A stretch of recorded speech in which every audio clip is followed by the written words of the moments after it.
Last year, we got a chance to do a European tour of 15 countries. Estonia, Germany, Norway, Belgium, the Netherlands, UK. We're just bouncing around all over the place. And then we wound up on the other side of the world.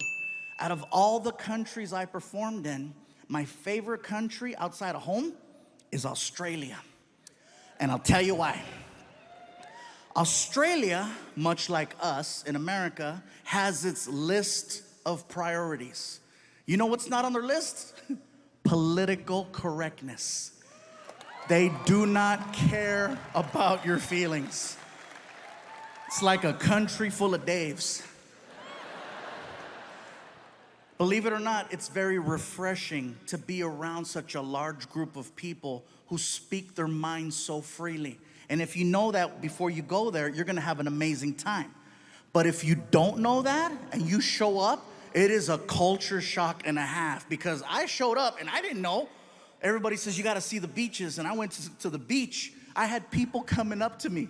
Hey, somebody help me get him back in the water. Yeah, right there, big fella. Look at you right there. Oh, look, he's moving. Oh, he's crying. I bet it tastes like gravy.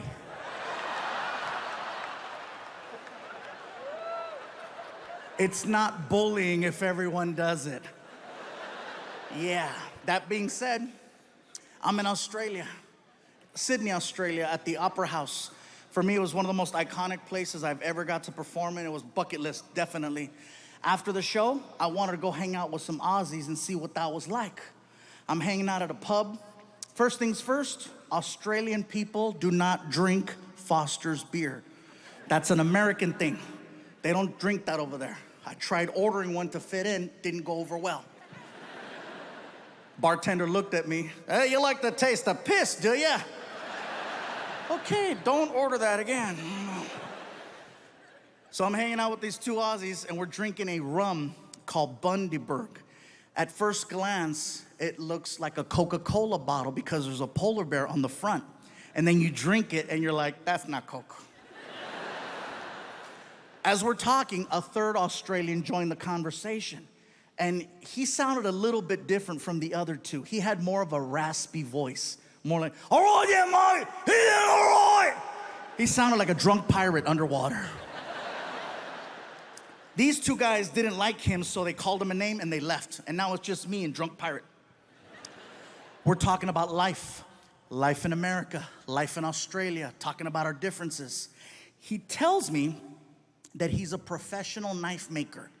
He's showing me how it's done. He's showing me pictures.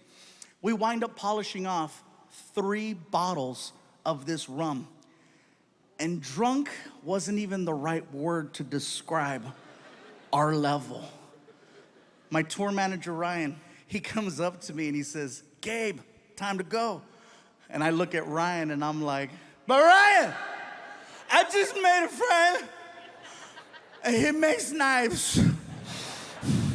And they're pretty. My tour manager always knows how to talk to me no matter what condition I'm in. If I'm drunk, he knows better than to talk to me like I'm an adult. He talks to me like I'm 2. He looks at me and he says, hey, buddy. You hungry?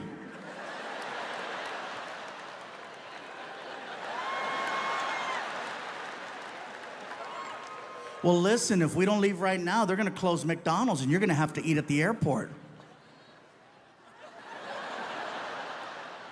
I gotta go. Oh, Mom, you gotta go, no worries. And he goes to shake my hand. And when he shook my hand, he put his personal pocket knife that he made in my hand as a gift. That's for you, Mike. Thanks for being nice. Thank you. I'm gonna cut cheeseburgers with this.